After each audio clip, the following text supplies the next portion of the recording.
Hello everybody, and welcome to Cosmic Horror, a video essay on the unknown and incomprehensible, where I'll discuss what cosmic horror is and how it's depicted in modern media, both in good and bad ways. By now, horror has defined itself as a staple genre in media, although it may have gotten a bad name from movie series with a few too many sequels, or its standout campy movies, or the ones filled with jump scares. Nonetheless, horror is an incredible genre when done right. Fear is one of the most real emotions we can feel. It can be paired with many other emotions. It can make us feel intrigued, yet also wanting to close our eyes at the same time.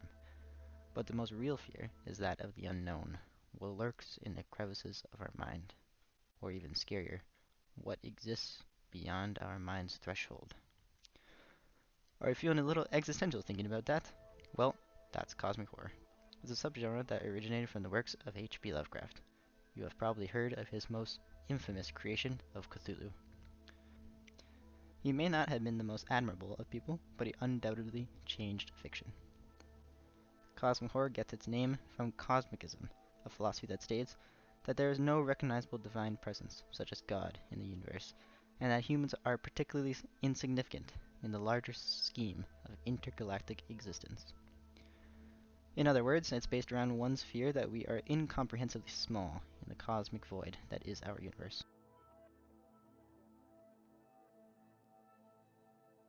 Lovecraft wrote during one of the most influential times in literature, the early to mid 1900s.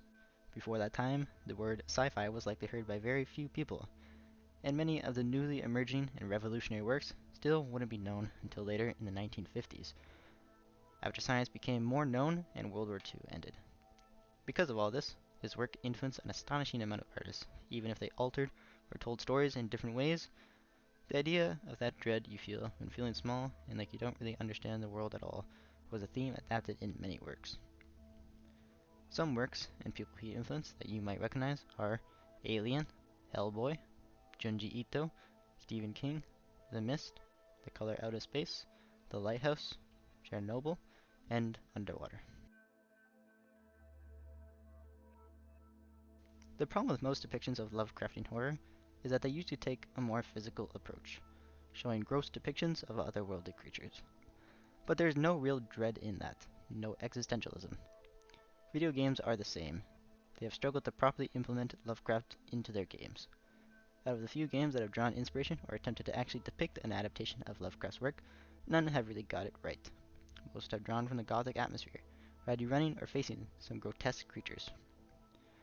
Many people have argued that horror games fall short of actually being scary, as you are never in any real danger and can die freely in game. But I actually believe that video games are the perfect template for cosmic horror and can succeed where many other medias fall short. Existentialism is a very lonely and personal feeling, a feeling that video games can perfectly emulate, where films possibly hold your hand through a tale someone else experiences, and books leave everything to the imagination. Video games can be the perfect place for one to experience that existential feeling, having to navigate through an off-putting and lonely experience, and then in your mind wander at the possibilities.